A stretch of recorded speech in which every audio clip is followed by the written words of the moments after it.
Salut toi, j'espère que tu vas bien. Aujourd'hui, nous allons parler de mon témoignage, ou je pourrais dire mon parcours de vie, parce que voilà, ce que je vais dire, il y a plusieurs petits témoignages de ce que Dieu a fait, de ma rencontre avec Dieu, de mon parcours après ma rencontre avec Dieu, de mon parcours même avant ma rencontre avec Dieu. En tout cas, j'ai hâte de vous en parler et je peux dire que c'est enfin que je peux vous en parler. Pourquoi est-ce que je dis enfin? C'est parce que ces dernières années, je vais pas vous mentir, il y avait quand même cette petite comparaison-là en mode mon témoignage il est insignifiant face à tous les autres témoignages que tu entendais, les gens qui sont passés par la drogue, le sexe, l'alcool, etc. Je me suis dit, enfin, qu'est-ce que j'ai apporté? Et au final, c'était tellement un mensonge parce que comment est-ce que je vois ça? C'est que chaque personne vit de manière unique quelque chose avec Dieu. Chaque vie est unique. Chaque vie peut impacter la vie d'un autre. Et je me suis dit, voilà, c'est le moment que je puisse donner un petit peu mon témoignage. Et je pense que ça va faire du bien à au moins une personne. Et c'est parti. Alors, premièrement, il faut savoir que je suis née en Martinique, donc aux Antilles. J'ai fait la majorité de ma vie là-bas jusqu'à maintenant. Donc, je suis née de parents qui n'étaient pas chrétiens au départ. Et par rapport à une situation qui a failli les mener au divorce, eh bien, c'est par cela que eux ont rencontré le Seigneur. Tout en sachant que j'étais déjà née, je crois que j'avais 2, 3 ans, je me souviens plus trop exactement. Mais en tout cas, j'étais vraiment encore enfant en bas âge, quoi. Et par la grâce de Dieu, c'est vraiment mon père qui a rencontré le Seigneur et ensuite ma mère. Et du coup, ce qui a fait que je peux dire que depuis toute petite, j'ai grandi à l'église. Pour parler un petit peu de mon enfance, franchement, je peux dire que j'ai eu une enfance joyeuse. Je ne manquais de rien, merci Seigneur. Même si que voilà, c'était pas tout le temps facile tous les jours, je le sais, parce que mes parents me l'ont dit, mais je n'ai pas ressenti cette difficulté-là. Donc c'est vraiment, je peux dire que c'est vraiment la grâce de Dieu par rapport à ça. En revanche, je reviens un petit peu en arrière, c'est vrai que je crois que c'était avant et en même temps, quelques années après que mes parents qui se sont donnés au Seigneur, eh bien, j'avais souvent des maladies. Et j'avais des maladies qui de base devaient être faciles à traiter. Et au final, de mon côté, je vous prends l'exemple de la varicelle. J'ai eu une varicelle carabinée. J'ai dû aller à l'hôpital, etc. J'étais souvent malade quand j'étais petite. J'étais très fragile.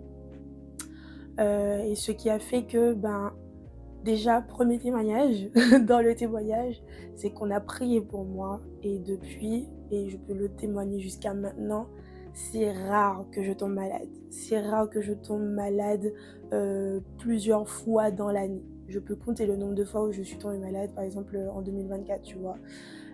Donc vraiment ça c'est une grâce aussi. Ensuite, dans mon enfance, j'étais quand même consciente que voilà, mes parents étaient chrétiens, ils nous ont montré, ils nous ont enseigné le fait de prier, etc. Donc j'étais quand même dans la conscience que j'étais pas, voilà, c'était pas la vie que tout le monde avait, c'était la vie où tu vas à l'église, où tu pries, etc. Donc ça déjà, c'était quelque chose de bien et en même temps bizarre parce que tu vois et que les autres enfants ne faisaient pas la même chose que toi. Donc c'était quand même intriguant et voilà. Donc en tout cas, ça c'était ça pour mon enfance et encore autre chose, je pense que c'est la première fois que j'ai expérimenté quelque chose avec Dieu. Et c'était vraiment quelque chose de banal, tu vois? Banalité. C'est-à-dire que quand je sais pas si vous vous souvenez, bon pour, voilà, ceux de ma période, heu, il y avait, la Nintendo DS qui était sortie et je voulais absolument une Nintendo DS. Voilà, je voulais, ça et du coup j'avais demandé à mes parents, ils me disaient qu'eux de leur côté ils pouvaient pas, c'était pas possible et qu'ils allaient pas me l'acheter, mais de prier Dieu et de lui demander. Donc j'ai obéi, voilà, j'ai écouté, donc j'ai prié pour ça et ne voilà-t-il pas que l'un des membres de ma famille m'en a acheté une. Voilà, c'est une grâce encore une fois, elle m'en a acheté une et la cerise sur le gâteau à l'époque, la couleur rouge, c'était ma couleur préférée. Bon, jusqu'à maintenant, je pense que j'aime bien le rouge, mais bref, là, je sortirai du sujet. Et la Nintendo DS était rouge. J'ai dit: «Waouh! Alors Dieu écoute les prières, quoi. Dieu m'entend, en fait». Donc voilà, c'est un événement qui est passé comme ça, je crois que c'était quand j'étais en primaire que cet événement-là s'est passé et voilà, c'est toujours resté dans ma tête, croyant que Dieu exauçait les prières. C'était resté à ce niveau-là. Au fil des années, donc ensuite, la sixième est arrivée, l'année du collège est arrivée et j'ai l'impression que c'était là où j'étais beaucoup plus consciente de Dieu et c'était une période aussi où, je vais pas mentir, les jeunes de mon église commençaient à se baptiser. Donc en fait, ça m'a poussée à me poser des questions et me dire: «Ben, qu'est-ce que je fais en fait de ma vie? What are we doing? Like, où est-ce qu'on va en fait? Il y a une raison pour laquelle je suis sur cette terre-là. Donc qu'est-ce que je fais?» Et j'ai été convaincue à l'âge de 12 ans de me faire baptiser. C'était pas mes parents qui m'ont convaincue, c'était pas les gens de l'église ou autre. Je me souviens que quand on m'avait demandé pourquoi est-ce que je voulais me faire baptiser, ma réponse c'était que je voulais qu'il soit mon Seigneur et Sauveur personnel. Et c'est ça. Je m'étais baptisée surtout pour ça, c'est parce que je voulais que Dieu soit avec moi en fait, tout le temps.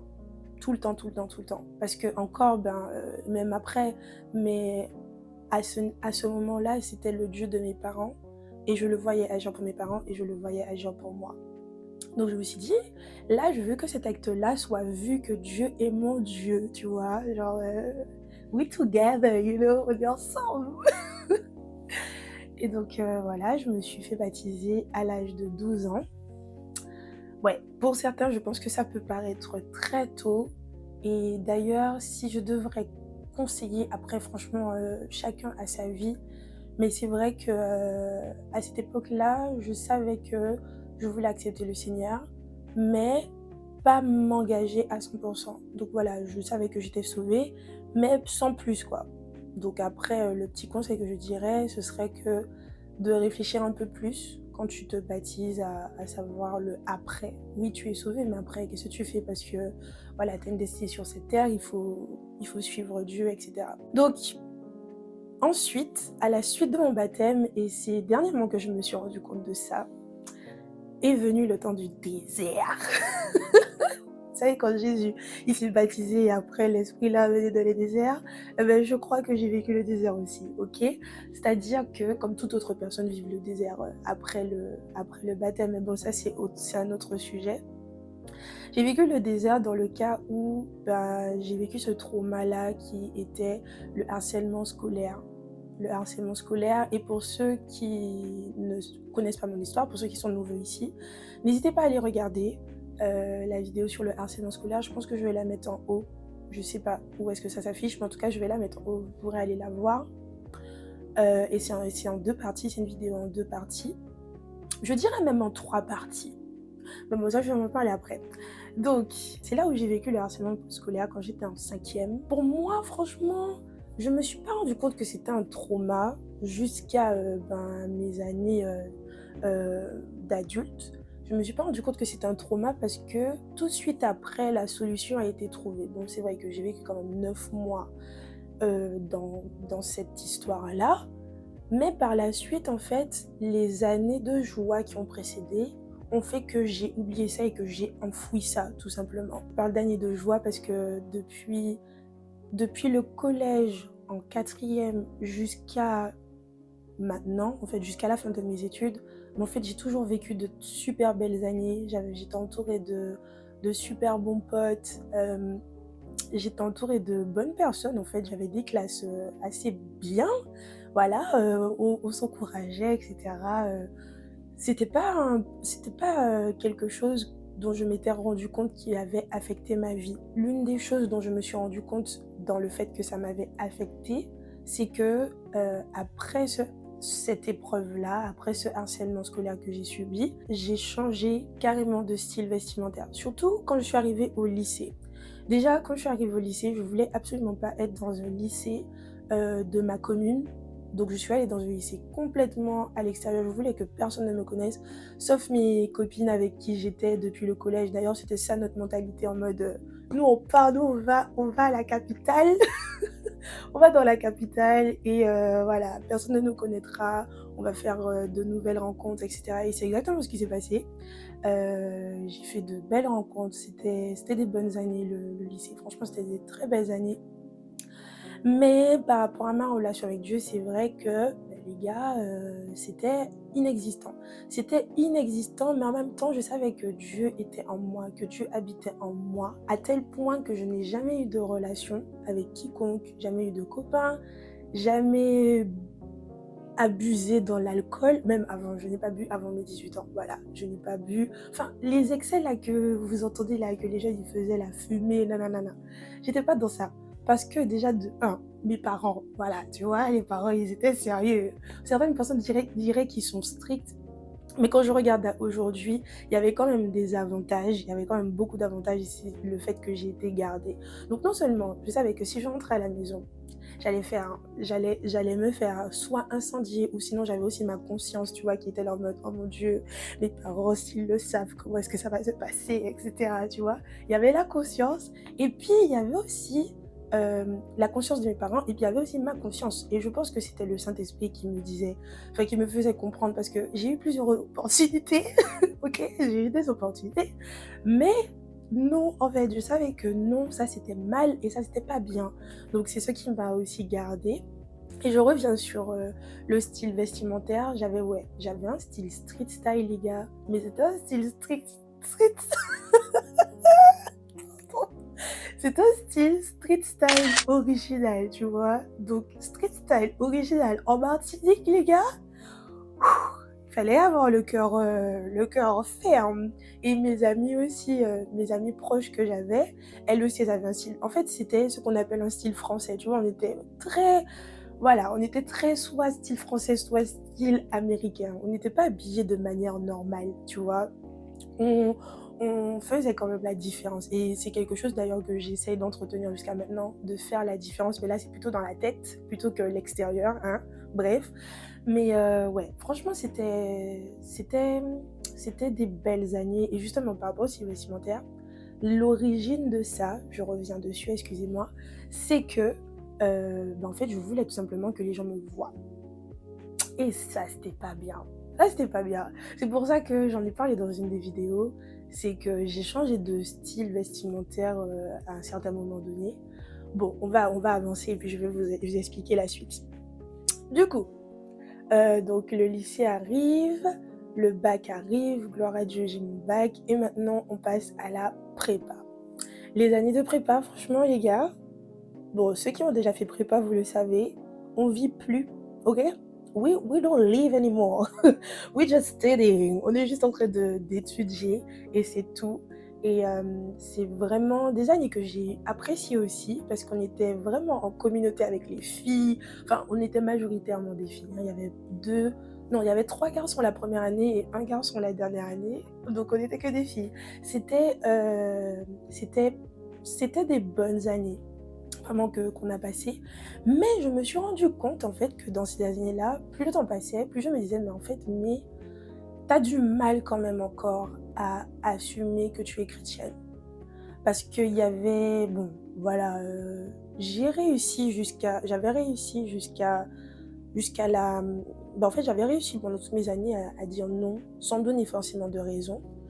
Et même en prépa aussi, je me suis rendu compte de la conscience de mon identité.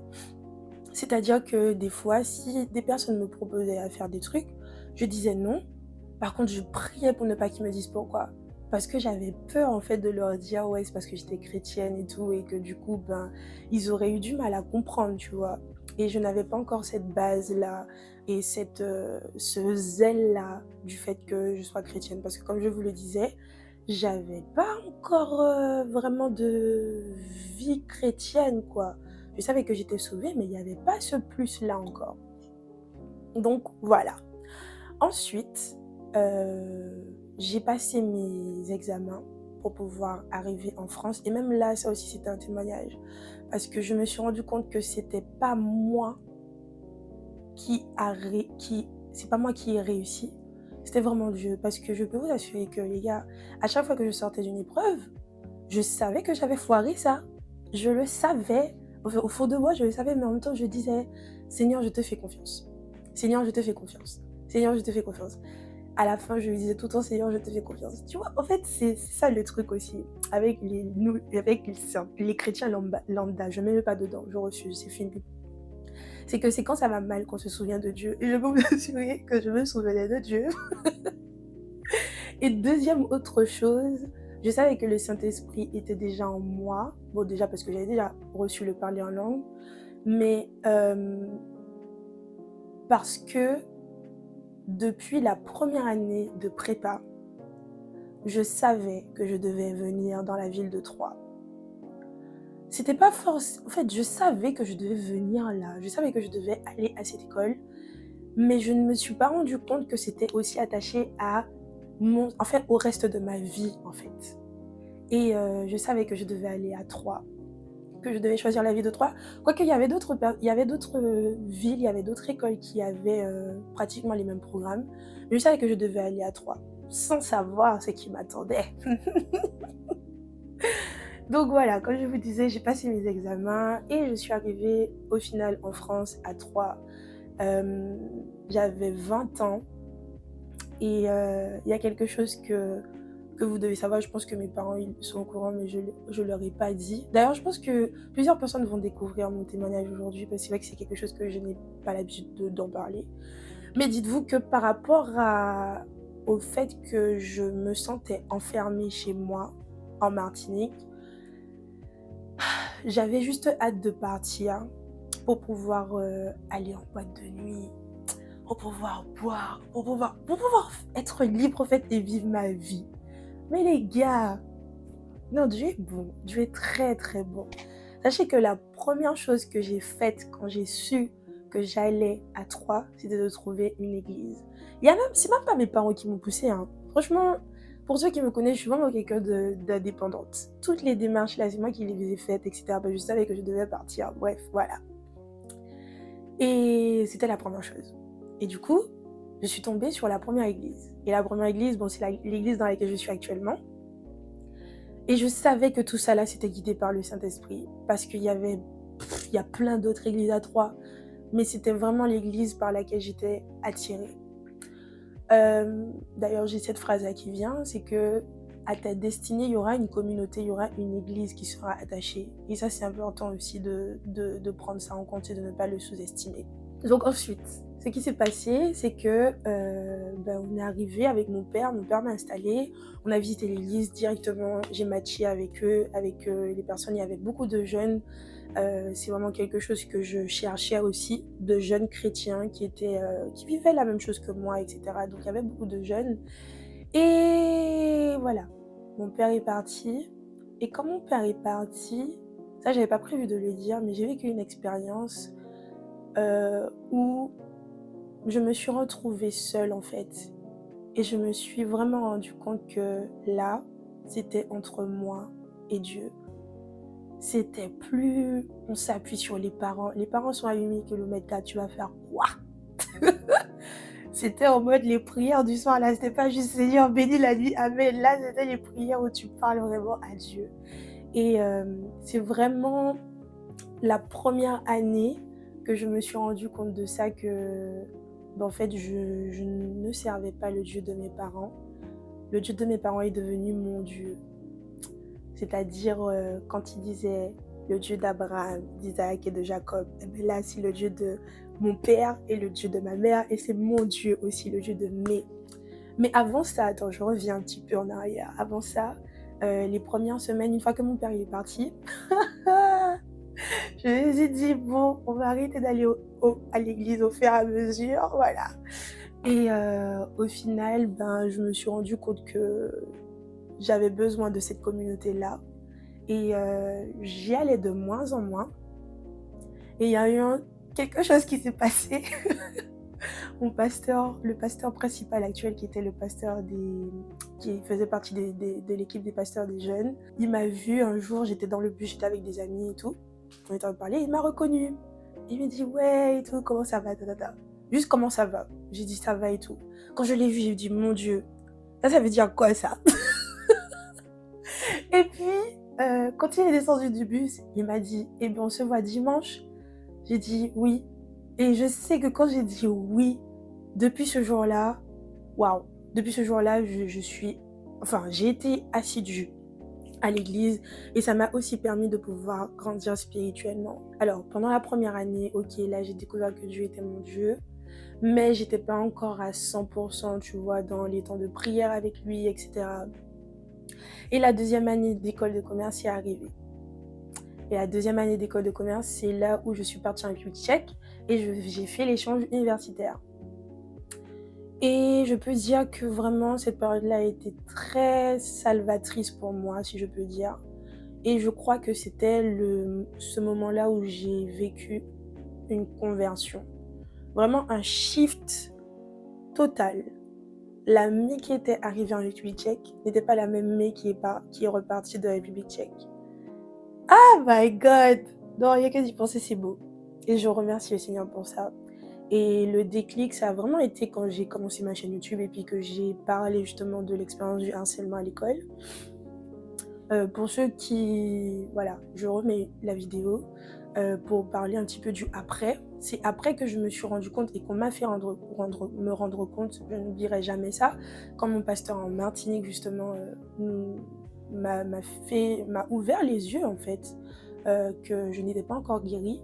Et quand j'ai compris ça, que je n'étais pas encore guérie, je me suis rendu compte que c'était pas moi qui devais me guérir par moi-même, mais c'était vraiment une œuvre que le Seigneur devait faire. Et j'ai vraiment vu le changement. J'ai lâché prise à ce moment-là. Je me souviens, enfin, c'était vraiment le moment où mon âme a été, en tout cas la majorité de mon âme a été guérie de ce trauma-là que j'avais vécu. Et je remercie le Seigneur. D'ailleurs, c'est aussi la première fois où j'avais décidé de prendre un temps de jeûne seule. Avant, voilà, je suivais les temps de jeûne de l'église. Je suivais. Je suivais, tu vois, je suivais le courant. Mais je n'avais jamais décidé de prendre un temps de jeûne seule. Et c'était la première fois. Et la raison pour laquelle j'avais pris ce temps de jeûne-là aussi, c'était pour la 3e année d'école de commerce. Parce que je risquais de ne pas continuer, parce qu'il n'y avait pas assez de personnes qui allaient rentrer dans ma spécialité. Donc, dans l'épreuve, hein, comme quoi, hein. C'est pour ça que des fois, je me dis, Seigneur, pourquoi tu me fais passer par des épreuves? Mais au final, je me rends compte de pourquoi. Et je sais que cette épreuve-là, c'était pas seulement pour avoir... parce qu'au final, oui, la spécialité a été ouverte, gloire à Dieu. Mais c'était pour me montrer aussi que je pouvais passer des temps de jeûne dans la présence de Dieu et que c'était possible. C'était possible de ne pas manger pendant 1 jour, pendant 2 jours, pendant 3 jours. C'était possible, c'était possible.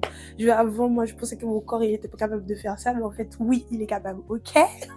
Quand on est retourné, parce qu'on était pratiquement, vous allez voir pour ceux qui me connaissent, la majorité de mon entourage, ce sont les gens qui étaient à l'école de commerce et qui étaient chrétiens. Ça aussi, c'était une grâce par contre. Ça aussi, j'avais prié pour ça.